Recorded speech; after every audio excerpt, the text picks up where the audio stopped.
menggunakan praktikum. Di sini kami akan menjelaskan tentang ekosistem darat. Apa itu ekosistem darat? Ekosistem darat adalah hubungan antara makhluk hidup dan lingkungannya di darat yang saling mempengaruhi. Ekosistem darat dibagi menjadi dua, yaitu ekosistem darat alami dan ekosistem darat buatan. Ekosistem darat alami adalah ekosistem di daratan yang terbentuk secara alami tanpa campur tangan manusia. Berikut ini merupakan contoh ekosistem darat alami. Di sini terlihat komponen abiotik seperti cahaya matahari, angin, suhu, dan tanah. Selain itu, terdapat komponen biotik seperti pohon mangga, pohon pisang, pohon sawo sebagai produsen, serta hewan seperti burung, ayam, dan kupu-kupu sebagai konsumen. Semua saling berhubungan sehingga ekosistem tetap seimbang. Ekosistem buatan adalah ekosistem yang dibuat atau dipengaruhi oleh manusia untuk tujuan tertentu. Dan contohnya seperti yang ada di samping saya. Pada taman ini terlihat berbagai tanaman yang ditanam oleh manusia. Tanaman tersebut mendapatkan cahaya matahari, air, dan tanah untuk tumbuh. Di sekitarnya juga terdapat hewan kecil seperti serangga. Semua komponen tersebut saling berinteraksi sehingga ekosistem tetap seimbang.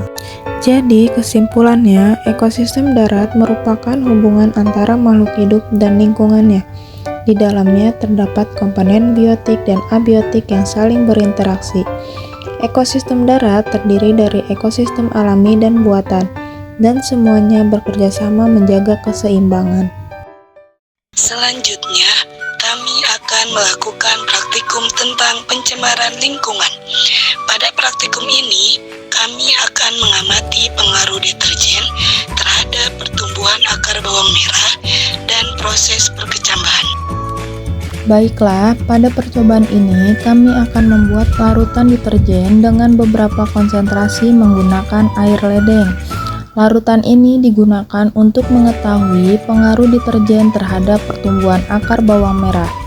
Langkah yang pertama, kami menyiapkan larutan deterjen 100% dengan melarutkan deterjen ke dalam air, kemudian mengaduknya hingga tercampur merata.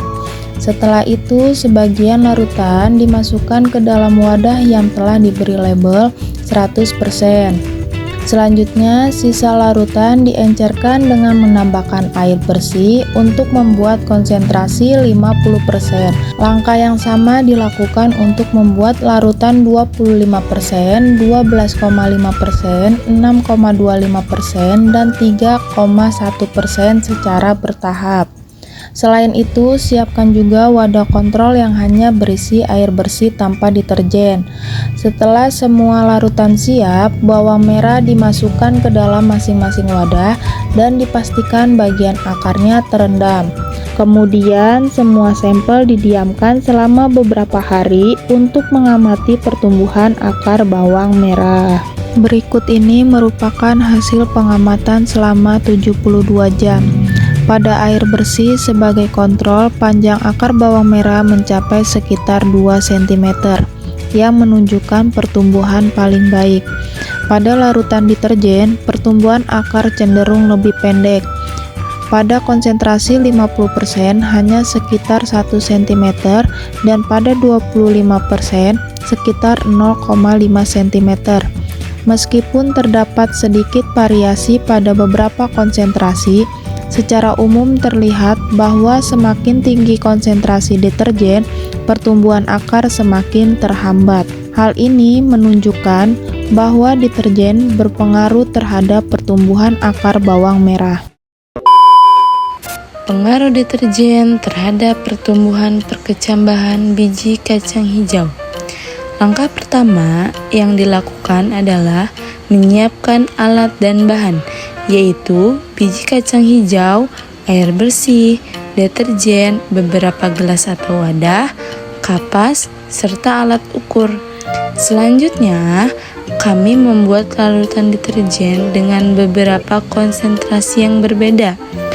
Di antaranya yaitu 100%, 50%, 25%, 12,5%, 6,25%, 3,1%, dan 0% atau air kontrol. Setelah itu, kapas atau tisu diletakkan di dalam setiap masing-masing wadah. Kemudian dibasahi dengan larutan deterjen yang sudah disiapkan sesuai dengan konsentrasinya.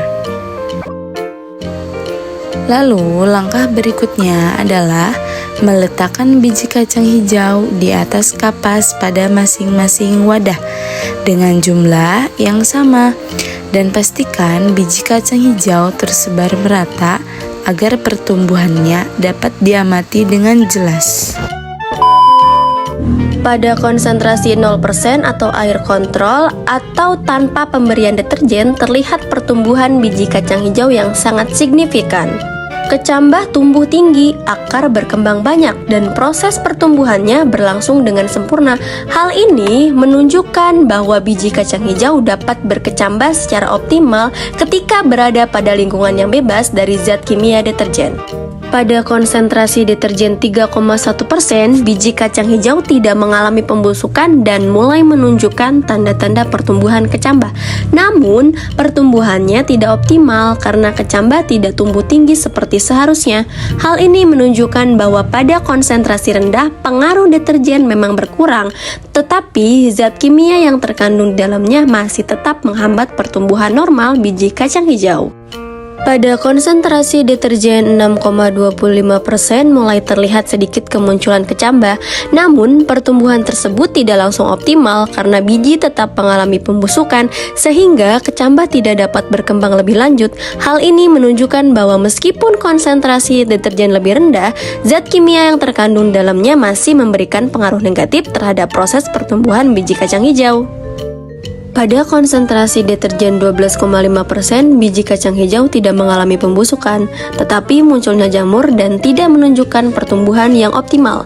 Munculnya jamur menandakan kondisi biji yang kurang mendukung untuk proses perkecambahan, kemungkinan karena pengaruh zat kimia deterjen yang masih menghambat pertumbuhan serta kondisi lingkungan yang lembab. Pada konsentrasi deterjen 50% juga tidak terlihat adanya pertumbuhan pada biji kacang hijau dan biji justru mengalami pembusukan.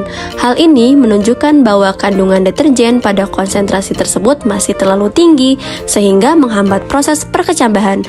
Zat kimia dalam deterjen merusak jaringan embrio biji serta mengganggu penyerapan air yang sangat dibutuhkan dalam proses pertumbuhan. Bahwa konsentrasi deterjen 100%, biji kacang hijau tidak mengalami pertumbuhan, justru malah membusuk. Hal ini terjadi karena kandungan bahan kimia pada deterjen dapat menghambat penyerapan air, merusak embrio biji, dan mengganggu proses metabolisme yang diperlukan untuk perkecambahan. Selanjutnya, pada konsentrasi deterjen 25%, biji kacang hijau juga mengalami pembusukan dan tidak menunjukkan pertumbuhan. Hal ini menandakan bahwa meskipun konsentrasi deterjen lebih rendah dibandingkan 50% dan 100%, kandungan zat kimia di dalamnya tetap dapat menghambat proses perkecambahan. Berdasarkan seluruh hasil percobaan, dapat disimpulkan bahwa deterjen memberikan pengaruh negatif terhadap perkecambahan biji kacang hijau. Semakin tinggi konsentrasi deterjen, semakin besar hambatan yang terjadi, mulai dari pertumbuhan yang terhambat, munculnya jamur, pembusukan, hingga biji tidak dapat tumbuh sama sekali. Sebaliknya, tanpa deterjen, biji kacang hijau dapat tumbuh dengan baik dan sempurna. Hal ini dapat disimpulkan bahwa sedikit ataupun banyak pengaruh zat kimia tetap akan merusak atau menimbulkan pencemaran pada lingkungan sekitar. Untuk itu, sebaiknya kurangi penggunaan zat kimia agar lingkungan tetap terjaga. Labanang, are you ready?